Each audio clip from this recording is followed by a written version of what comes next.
ನಿಮ್ಮ ವ್ಯಾಟ್ಸಪ್ಪನ್ನು ಈಸಿಯಾಗಿ ಲಾಗೌಟ್ ಮಾಡ್ಬೋದು. ಜಸ್ಟ್ ನೀವು ಯಾವುದೋ ಒಂದು ಫೈಲನ್ನು ಡೌನ್ಲೋಡ್ ಮಾಡಿ ಪ್ರಿಂಟೌಟ್ ತೊಗೊಳಕ್ಕೆ ನಿಮ್ಮ ವ್ಯಾಟ್ಸಪ್ ಲಾಗಿನ್ ಆಗಿರ್ತೀರ ಸಿಸ್ಟಮಿಂದ. ಲಾಗೌಟ್ ಮಾಡೋದು ಹೇಗೆ ಅಂತ ಗೊತ್ತಾಗಿರಲ್ಲ ನಿಮಗೆ. ಈಗ ಕಾಣ್ತಾ ಇರ್ಬೋದು ಯಾವುದೋ ಒಂದು ಮೆಸೇಜ್, ಯಾವುದೋ ಒಂದು ಡಾಕ್ಯುಮೆಂಟ್ ಪ್ರಿಂಟೌಟ್ ತಗೊಂಡಿರ್ತೀರ, ಬಟ್ ಲಾಗೌಟ್ ಮಾಡೋದು ಹೇಗೆ ಅಂತ ನಿಮಗೆ ಗೊತ್ತಾಗಿರಲ್ಲ. ಈಸಿಯಾಗಿ ಲಾಗೌಟ್ ಮಾಡ್ಬೋದು.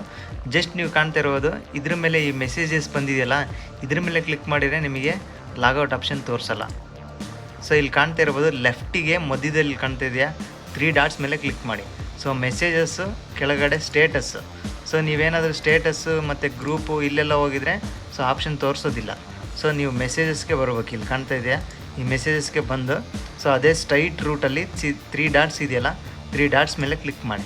ಇಲ್ಲಿ ಕಾಣ್ತಾ ಇರ್ಬೋದು ಲಾಗೌಟ್ ಅಂತ ಆಪ್ಷನ್ ಇದೆಯಲ್ಲ, ಆ ಲಾಗೌಟ್ ಮೇಲೆ ಕ್ಲಿಕ್ ಮಾಡಿ. ಮತ್ತೊಮ್ಮೆ ಲಾಗೌಟ್ ಅಂತ ಕೇಳುತ್ತೆ. ಜಸ್ಟ್ ನೀವು ಲಾಗೌಟ್ ಮೇಲೆ ಮತ್ತೊಮ್ಮೆ ಕ್ಲಿಕ್ ಮಾಡಿ. ಈಗ ಕಂಪ್ಲೀಟಾಗಿ ನಿಮ್ಮೊಂದು ವ್ಯಾಟ್ಸಪ್ ಸಿಸ್ಟಮಿಂದ ಲಾಗೌಟ್ ಆಯಿತು ನೋಡಿ. ಜಸ್ಟ್ ಫ್ಯೂ ಸೆಕೆಂಡ್ ವೆಯ್ಟ್ ಮಾಡಿ, ಕಂಪ್ಲೀಟಾಗಿ ಲಾಗೌಟ್ ಆಗೋಯ್ತು ಈಗ. ಈ ವಿಡಿಯೋ ನಿಮಗೆ ಹೆಲ್ಪ್ಫುಲ್ ಆಗಿದ್ದರೆ ಒಂದು ಲೈಕ್ ಮಾಡಿ, ಹಾಗೆ ಸಬ್ಸ್ಕ್ರೈಬ್ ಮಾಡೋದನ್ನು ಮರಿಬೇಡಿ.